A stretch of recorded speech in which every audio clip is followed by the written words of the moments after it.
रामकृष्ण हरी. कटेवरी हात विटेवरी उभा तोच जगाचा पोशिंदा.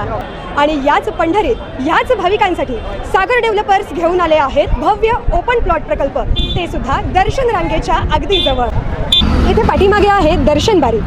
नगरपालिका हद्दीतील नियोजित आराखड्यातील 50 फूट डीपी रोड. संपूर्ण प्रोजेक्टमध्ये अंतर्गत street lights, plot demarcation, plantation आणि प्रत्येक प्लॉटला स्वतंत्र नळ कनेक्शन. संपूर्ण प्रोजेक्टला तारेचे कंपाऊंड, ज्येष्ठ नागरिकांना बसण्यासाठी बेंचेस. चला तर मग आत्ताच बुक करा मठासाठी किंवा आपल्या हक्काच्या घरासाठी आपल्या हक्काचा प्लॉट, तेही अगदी माफक दरात. ताज्या घडामोडी पाहण्यासाठी आमच्या YouTube चॅनलवरील PVR म्हणजेच पंढरी वार्ता या न्यूजला सबस्क्राईब करा आणि शेजारील बेल आयकॉनवर क्लिक करा. विधानसभा निवडणुकीचं बिगुल वाजलंय. विधानसभा निवडणुकीला सामोरं जाताना 2009ला हा मतदारसंघ अनुसूचित जातीसाठी राखीव झाला. त्यानंतर परत पहिल्यांदाच एका उमेदवाराला दुसऱ्यांदा संधी मिळते. यापूर्वी पक्षाने देईल त्या उमेदवाराला या मतदारसंघातून तुम्ही विजय करण्याचा त्यासाठी परिश्रम घेतले. आज मागील 5 वर्षाचा लेखाजोखा मतदारांसमोर घेऊन जाताना, विकास कामं या विद्यमान लोकप्रतिनिधी केलेली घेऊन जाताना काय सांगाल? प्रत्येक निवडणुकीला आव्हान तर असतंच. प्रत्येक वेळेला पक्षानं उमेदवार दिला, तो आमच्या कार्यकर्त्यांनी मतदारांनी स्वीकारला. परंतु गेल्या वर्षी जो उमेदवार आम्हाला यशवंत माने, त्यांनी अतिशय समाधानकारक अशा प्रकारचं काम या मतदारसंघात केलं. जवळपास 3000 ते 3200 कोटी रुपयाची कामं ही यशवंत मानेंनी या मतदारसंघामध्ये प्रत्येक गावामध्ये दिली. कुठल्या गावात किती मतं पडली, कुठल्या गावात विरोधाची ग्रामपंचायत आहे का, असा कुठलाही भेदभाव न ठेवता केवळ अजितदादांनी वरून शक्ती दिली आणि त्या शक्तीचा उपयोग आपल्या तालुक्यातील, आपल्या मतदारसंघातील प्रत्येक गावामध्ये झाला पाहिजे हा दृष्टिकोन ठेवून आमच्या आमदारांनी या तालुक्यामध्ये काम केलं. आणि म्हणून करता या तालुक्यातील जनतेने आणि कार्यकर्त्यांनी सांगितलं की आपल्याला हाच उमेदवार पुढे पाहिजे आहे आणि म्हणून करता त्या उमेदवाराची आम्ही शिफारस केलेली आहे. 2009ला हा मतदारसंघ राखीव झाला. त्यानंतर या ठिकाणी अशी चर्चा होत आली की बाहेरून उमेदवार लादला जातोय. असं असताना देखील आपण त्या उमेदवाराच्या विजयासाठी परिश्रम घेतले आणि विजयही संपादन केला. 2009ला पुनर्रचनेनंतर लक्ष्मणराव ढोबळे हे या मतदारसंघातून आमदार म्हणून विजयी होऊन गेले. पुढे ते पाणी पुरवठा मंत्री देखील झाले. या कालावधीमध्ये त्यांनी केलेली विकास कामं अपुरी पडली म्हणून त्यांना 2014च्या निवडणुकीमध्ये उमेदवारी नाकारली, की आणखी काय कारण होतं? नाही, पक्षानं आम्ही प्रत्येक वेळेला उमेदवार मागितला नाहीये. जो आदरणीय पवार साहेबांनी, अजितदादांनी जो उमेदवार दिला तोच आम्ही स्वीकारला आहे. या वेळेला मात्र आम्ही आवर्जून सांगितलं की या उमेदवाराचं काम चांगलं आहे, त्यामुळे या उमेदवाराचा पुन्हा विचार करावा, कारण जनमानसामध्ये त्यांच्याबद्दलची प्रतिमा चांगली आहे. लक्ष्मणराव ढोबळे यांनी 2014ला बंडखोरी केली. या मतदारसंघातून त्यांनी अपक्ष म्हणून निवडणूक लढवली. 12,500 इतके मतं त्यांना मिळाली.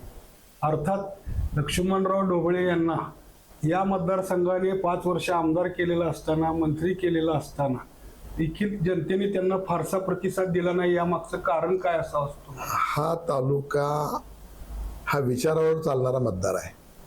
हा भावनेच्या आहारी जाऊन जाती धर्माला बळी पडून आता ह्या तालुक्यातील मतदार हा कधी आपलं मत देत नाही.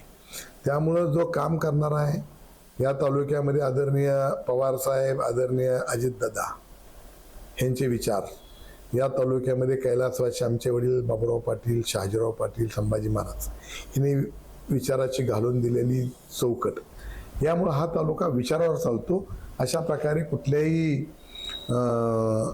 भावनेवर चालत नसल्यामुळं या तालुक्यानं ती परंपरा आजपर्यंत राखली असल्यामुळं एकदा त्या चौकटीच्या बाहेर गेला की या तालुक्यातील मतदार कार्यकर्ता त्याला बाजूला काढतात. हे आपण वेळोवेळी बघितलेलं आहे.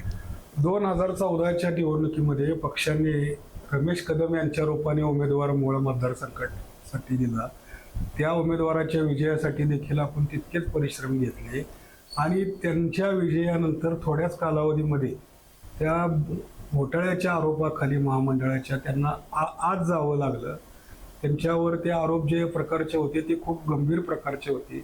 यामुळे मतदारसंघाचं नुकसान झालंय असं तुम्हाला वाटत नाही का की हा, नक्कीच ना. लोकप्रतिनिधी तिथं नसेल तर नक्कीच नुकसान होत असतं ना. परंतु मग आम्ही आमच्या परीनं मग आमचे पवार साहेब असतील, अजितदादा असतील किंवा आमचा राष्ट्रवादी काँग्रेस पक्ष असेल, याच्या माध्यमातून जेवढं काय आम्हाला करता येतंय तेवढं आम्ही आपलं या तालुक्यामध्ये, या मतदारसंघामध्ये मतदारांच्या समस्या सोडवण्याचा प्रयत्न केला. विरोधकांकडून या वेळेला असा दावा केला जातोय की आपण एकीची वज्रमूठ आवळायची आणि एकाला एक उमेदवार द्यायचा. आतापर्यंत मत विभागणीचा फायदा राजन मालकांच्या उमेदवाराला होत आलेला आहे. काय सांगणार यावर? हे राजकीय त्यांचं गणित असं आहे. माझं गणित असं आहे, एकाच एक फाईट असल्यावर आम्हाला जादा मतं पडतात. आमच्याच मताचं विभाजन होते.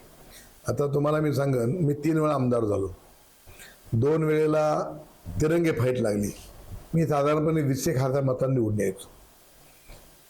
3ऱ्या वेळेला दुरंगी फाईट लागली. मी 35,000 मतांनी निवडून आलो. त्याच्यानंतर 2009ला राखीव झाला मतदारसंघ. लक्ष्मणराव ढोबळे उभा राहिले. त्यावेळेला अशी दुरंगीच फाईट लागली. त्यावेळेला ते सुद्धा 32,000 मतांनी निवडून आले. त्यानंतर 2014ला आमचे रमेश कदम उभा राहिले. त्यावेळेला चौरंगी फाईट लागली. आमचा उमेदवार 8,000 मतांनी निवडून आला. कालच्या 19च्या वेळेला तिरंगी फाईट लागली. परंतु ऐन वेळेला आमच्या एका उमेदवारानं आमच्या विरोधकाला जाऊन हात मिळवणी केली. त्यामुळे तशी 2 दुरंगीत फाईट लागली. आमचा उमेदवार 22,000 मतांनी निवडून आला. म्हणजे माझं तर गणित असं आहे की जितकी कमी संख्या होईल तितकी मतं आमची वाढत आहेत. नुकत्याच पार पडलेल्या लोकसभा निवडणुकीमध्ये या लोकसभा मतदारसंघात समाविष्ट असलेल्या मोहोळ विधानसभा मतदारसंघातून काँग्रेसच्या उमेदवार प्रणितीताई शिंदे यांना 63,000 इतकी मतं मिळाली. आणि तरीही आपण आत्मविश्वासाने सांगताय की 22,000 काय 25,000 पेक्षा कमी लीड मिळालं तर तो आमचा पराभव असेल. त्याचं गणित सांगतो मला. संदीपान थोरात जेव्हा काँग्रेसचे उमेदवार इथनं यायचे निवडून, त्यावेळेला हा तालुका वन साईड व्हायचा आणि 6 महिन्यानंतर विधानसभेची निवडणूक असायची. त्यावेळेला मात्र कधी मग काँग्रेस उमेदवार यायचा, कधी शाखा पक्षात निवडणूक उमेदवार यायचा. दोन्ही उमेदवार हे 1,000-1,200 मताच्या फरकानंच यश अपयश यायचं. अशा प्रकारची या तालुक्याची ठेवण आहे. मी आमदारकीला उभा होतो आणि माझ्या अगोदरच पार्लमेंटची निवडणूक झाली ती आणि आमचे आठवले उभा होते आमच्या पार्टीतून. तेव्हा ते फक्त 2,000 मतांना प्लस होते आणि मी नंतर 32,000 मतांनी निवडून आलो. त्यामुळं आमदारकीची मतदारांची मानसिकता आणि खासदारकीचं मतदान आणि मतदारांची मानसिकता ही खूप वेगळी असते. त्यामुळं मला पूर्ण खात्री आहे या तालुक्यातील मतदार हा पुन्हा एकदा यशवंत मानेलाच आणि 35,000पेक्षा जास्त मतांनी निवडून आल्याशिवाय राहणार नाही. विरोधकांकडून आपल्यावर सातत्याने एक असा आरोप केला जातो की मोहोळ तालुक्यातील काही विशिष्ट भागाच्या विकासालाच प्राधान्य दिलं गेलं, मोहोळ तालुक्याच्या दक्षिण भागाकडे दुर्लक्ष केलं गेलं, जाणीवपूर्वक किंवा राजकीय हेतूने दुर्लक्ष केलं गेलं, मोहोळ शहरातील काही प्रश्नांकडे देखील दुर्लक्ष केलं गेलं. हा विरोधकांचा आरोप खोडून काढताना तुम्ही काय सांगाल? अहो, आता मोहोळ शहरासाठी मोहोळच्या इतिहासात जेवढे पैसे मिळाले नाहीत तेवढे या 5 वर्षात 500 कोटी रुपये दिलेत. नंबर 1. आता जो आमचा दक्षिणचा भाग आहे त्या दक्षिणच्या भागामधल्या सगळ्या सुविधा आम्ही देण्याचं काम केलेलं आहे. तिकडं प्रश्न पाण्याचा, तिथं पाणीच आहे त्या भागात. त्यामुळे त्यांना पाण्याची आवश्यकताच नाही आहे. त्यांना आवश्यकता आहे ती रस्त्याची, विजेची. म्हणजे पाणी, रस्ता, वीज आणि इतर मूलभूत सुविधा. तर त्याच्यासाठी त्या भागामध्ये एकही रस्ताचा तिथला म्हणजे डांबरीकरण करण्याचा वंचित राहिला नाहीये. जो अनेक वर्षाचा प्रश्न होता की पंढरपूर ते आमचा कामठी रस्ता, हा रस्त्याबद्दल बऱ्याच लोकांनी टीका टिप्पणी केली. आम्ही त्या टीका सहन केल्या. आम्हाला तो रस्ता सिमेंट काँक्रीटचा करायचा होता. डांबरीकरणाचा केला तर तिकडचा भाग हा पाण्याखाली आहे, जमीन डोलत्याखाली आहे. त्या दर 2-4 वर्षाला त्या रस्त्याची खराबी होती आणि म्हणून थोडा वेळ लागला. परंतु आम्ही तो जवळपास 272 कोटी रुपयाचा रस्ता पंढरपूर टू कामठी हा केला. मला जर त्या भागाचा विकास करायचा नसता तर मी तो रस्ता इकडे आणला असता. मला आणि तुमच्या माणसाला सांगतो की या तालुक्यामध्ये ज्या वेळेला पंचायत समितीच्या किंवा पंचायत समितीच्या जिल्हा परिषद निवडणूक लागतात तेव्हा दक्षिण भागातले कधी तर सोडलं तर कायम तिथले उमेदवार हे माझे निवडून येतात. असं म्हटलं जातं विरोधकांकडून की या मोहोळ तालुक्याच्या राजकारणामध्ये पक्ष नव्हे तर दोन प्रवाहच महत्वाचे आहेत, एक राजन पाटील साहेब समर्थक आणि एक राजन पाटील साहेब विरोधक. अशा वेळेला पक्षभेद बाजूला ठेवून या वेळेला ते एकीची मोड बांधून पाहत असताना त्यांच्याकडून या अनेक नावं पुढे येत आहेत आणि तुम्ही यशवंत तात्या मानेंची उमेदवारी निश्चित मानल्यामुळं तात्याही कामाला लागलेले. अशा वेळेला या मोहोळ तालुक्याच्या जनतेसमोर जाताना कुठल्या गोष्टी महत्वाच्या म्हणून तुम्हाला प्राधान्याने मांडावे वाटणार आहे? आम्ही महत्वाच्या मध्ये पहिल्यांदा आम्ही गेल्या 5 वर्षात या तालुक्यातील या मतदारसंघातील लोकांनी जो विश्वास आमच्यावर टाकला त्या विश्वासाच्या शिदोर आम्ही जवळपास 3,500 ते 3,200 कोटी रुपयाची कामं दिलीत. त्या आम्ही 5 वर्षात केलेलं काम जनतेसमोर मांडणार आणि पुढच्या 5 वर्षात या तालुक्यामध्ये ज्या काय आणखीन सुविधा लागत आहेत, मग रेल्वे MSABचे सबस्टेशन करावं लागत असतील, आणखीन काय रस्ते राहिले असतील, आणखीन आमचे 2 मोठे प्रश्न प्रलंबित आहेत. एक आहे ती शिना भोगावती जोड कालवा आणि दुसरा प्रश्न आहे तो भीमा नदीवरचे बंधारे आणि शिना नदीवरचे बंधारे म्हणजे बॅरेज बंधारे, आता मोठे बंधारे, हे आमच्या पुढचे महत्त्वाचे प्रश्न आहेत आणि ते प्रश्न आम्ही मार्गी लावण्यासाठी प्रयत्न करणार आहोत. राष्ट्रवादी काँग्रेसच्या स्थापनेपासून तुम्ही सोबत राहिलेला आहात शरदचंद्र पवार यांच्यासोबत, परंतु 2 वर्षापूर्वी जे स्थित्यंतर झालं राज्यात त्यावेळी तुम्हाला निर्णय घेणं भाग पडलं, त्यामागची भूमिका काय सांगा? आम्ही पवारांच्याच मागे आहे, आम्ही पवारांना सोडलेलं नाही आहे आणि मोठ्या साहेबाबद्दल बी आमच्या मनामध्ये आदरच आहे. त्यामुळं शेवटी आम्हाला त्या कुटुंबाबद्दल नितांत आदर आहे, परंतु नुसता आदर ठेवून चालणार नाही. तर या भागातल्या समस्या सुटल्या पाहिजेत आणि समस्या सुटायच्या असतील तर सत्ताच पाहिजे असते आणि म्हणून करता सत्तेसाठी म्हणून आम्ही सत्ता म्हणजे हे प्रश्न सोडवण्यासाठी, त्या सत्तेचा उपभोग घेण्यासाठी नव्हे तर समाजाचे प्रश्न सोडण्यासाठी आम्ही सत्तेमध्ये गेलोत. अजितदादा गेलेत, आम्ही त्यांच्याबरोबर गेलोत आणि म्हणूनच जवळपास 3,500 कोटीची कामं या भागातली पूर्णत्वाला गेली. जी पाण्याचा मोठे प्रश्न होते त्यातला आमच्या अनगरसह 10 गावाचा आष्टी उपसा सिंचन टप्पा नंबर 3 हा मंजूर झाला. मी अनेक वेळा सांगत होतो की जे माझे हे कामं करणार आहेत मी त्यांच्या पाठीमागे जाणार आहे. मग आम्हाला पुढे यश येऊ अपयश येऊ, जनता म्हणजे कार्यकर्ते विरोधक आमच्या टीका टिप्पणी करू, शेवटी या तालुक्यातील समाजाच्या प्रश्नासाठी आम्हाला कुणी टीका टिप्पणी केली तर त्याच्याकडे आम्ही पाहणार नाही. आम्ही आमचं काम चालू ठेवणार. तद्वत आम्ही अजितदादाबरोबर गेलो आहोत. अनगर अप्पल तहसील कार्यालयाच्या मुद्द्यावरून विरोधकांनी तुम्हाला घेरण्याचा प्रयत्न केला. या ठिकाणी विश्रामगृहाच्या ठिकाणी बैठक घेत एकीची वज्रमुठी आवळली, शपथ घेतली की एकाला एक उमेदवार देऊ. अनगर अप्पल तहसील कार्यालयाच्या माध्यमातून तुम्ही मोहोळचं महत्व कमी करू पाहताय अशी एक टीका झाली, काय सांगा? आता हे विरोधकांना विरोध म्हणून करता असं करतायत. अप्पल तहसील कार्यालय काय आज झालं का? या राज्यात 26वं आपलं अप्पर तहसील कार्यालय. हे कार्यालय करण्यापाठीमागची सरकारची भूमिका ही आहे की कार्यालयावरचा तहसील कार्यालयावरचा लोड कमी व्हावा, लोकांचे प्रश्न लवकर सुटावे, लोकांचे विद्यार्थ्यांचे प्रश्न लवकर सुटावे. याच्यासाठी म्हणून करता सरकारनं स्वीकारलं धोरण आहे आणि त्या धोरणाचा एक भाग म्हणून करता अनगर हे मोहोळ तालुक्यातलं सगळ्यात मोठं गाव आहे आणि मोठं गाव असल्यामुळं भौगोलिकदृष्ट्या पूर्व पश्चिमच्या मध्यवर्ती आहे. या तालुक्याच्या पूर्व आणि पश्चिमेच्या मध्यवर्ती आहे आणि इथं इंडस्ट्री आहे, नगरपंचायत आहे, सगळ्या सुविधा आहेत. ह्या सगळ्या सारासार विचार करून दळणवळणाच्या सगळ्या सुविधा आहेत. ह्या सारासार विचार करून आणि या भागात लोकांची मागणी असल्यामुळं या ठिकाणी ते काढले. त्याच्यामुळं मोहोळचं कुठलंही महत्त्व कमी होत नसतं, कारण मोहोळचा कुठला एखादं ऑफिस काढून इथं आणलेलं नाही, हे वेगळं ऑफिस काढले या भागातल्या लोकांच्या सोयीसाठी म्हणून. त्यामुळं हा प्रश्न, हा विषय हा विरोधकांना दुसरा काय विषय नाही म्हणून करता आणि आपलं खोटं नाणं त्या अप्पर तहसील कार्यालयामध्ये चालणार नाही. कदाचित मोहोळला मोठं शहर असल्यामुळे तिथं खोटं नाणं चालू शकतं, परंतु ते अनगरमध्ये चालणार नाही. आणि मग आपलं खोटं नाणं चालणार नाही, लोकात उघडं पडू आपण म्हणून करता केवळ विरोधकांचं स्वतःचं अस्तित्वासाठी हे सगळं षडयंत्र रचलेलं आहे. समाजासाठी येतं किंचितही नाहीये.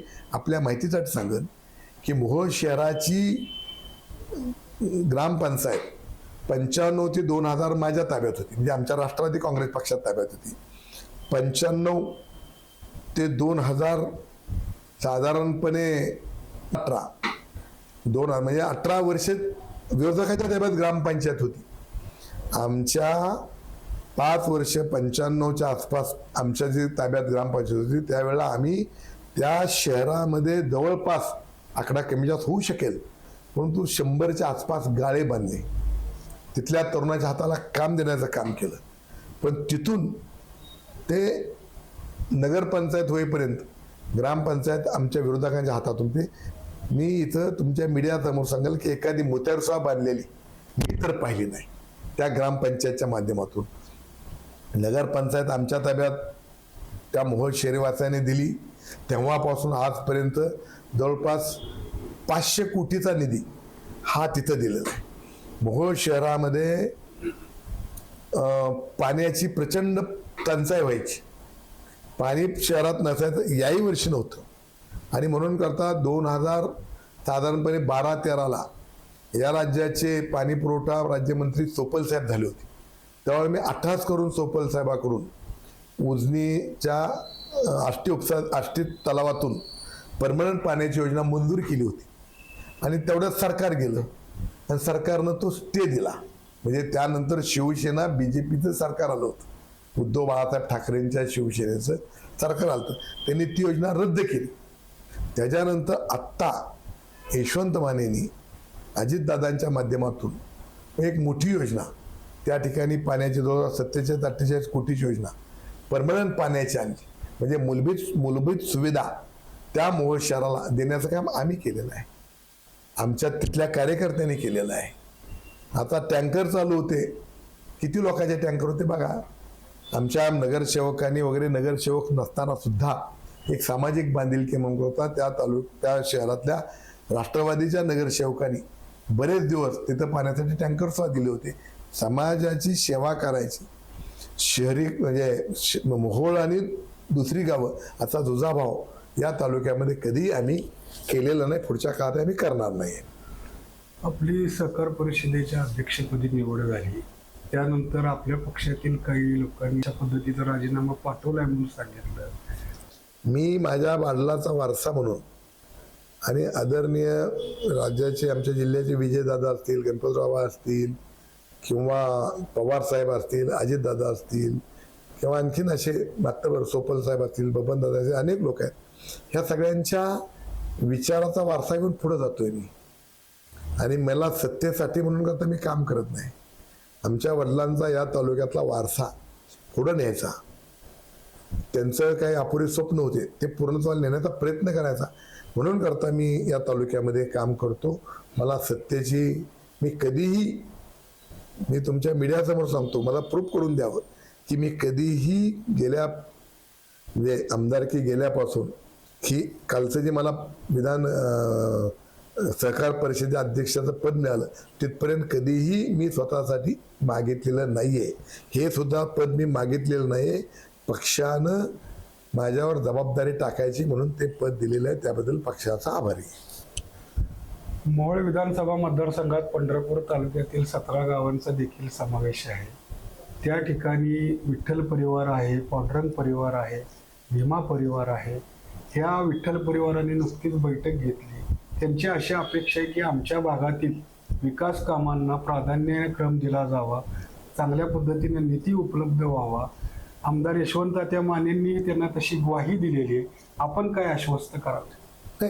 त्या मतदारसंघातल्या 17 गावच्या लोकांचे मी मनपूर्वक आभार मानेन की 19 साली ज्या वेळेला इलेक्शन लागलं त्यावेळेला तसा तो मतदारसंघ ते 17 गावं ही खूप आम्हाला नवकी गावं. परंतु आमचा मुलगा आमच्या त्या परिसरात त्या शेजारच्या गावच्या कार्यकर्त्यांना घेऊन 14 पासून ते 19 पर्यंत वारंवार त्या गावचा आम्ही संपर्क ठेवला होता. आणि त्यानंतर आम्ही ज्यावेळेला प्रचारला गेलो त्यावेळेला त्या भागातल्या रस्त्यांची अतिशय दयनीय अवस्था होती. त्यामुळं ते सगळे लोक मतदार कार्यकर्ते सांगायचे की आमच्या गावचा रस्ता तुम्ही तेवढा करा, आम्हाला दुसरं काही नको आहे.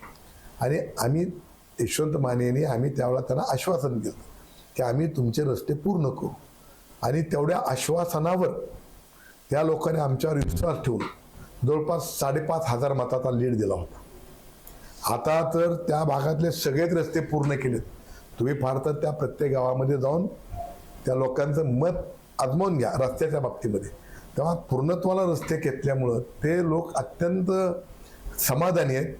आश्वासनाची जी पूर्ती करणारी माणसं आहेत अशी आमदारबद्दल किंवा आमच्या पार्टीबद्दल खात्री झाल्यामुळं यावेळेला त्या भागामध्ये गेल्या वेळेपेक्षा जास्त मताधिक्य मिळण्याशिवाय राहणार नाही.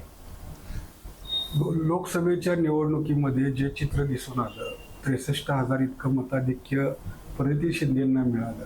आज विधानसभेची निवडणूक त्या विकास कामांच्या बळावर पुढे घेऊन जात आहेत. तुमचंही खूप मोठं पाठबळ त्यांना मिळणार आहे.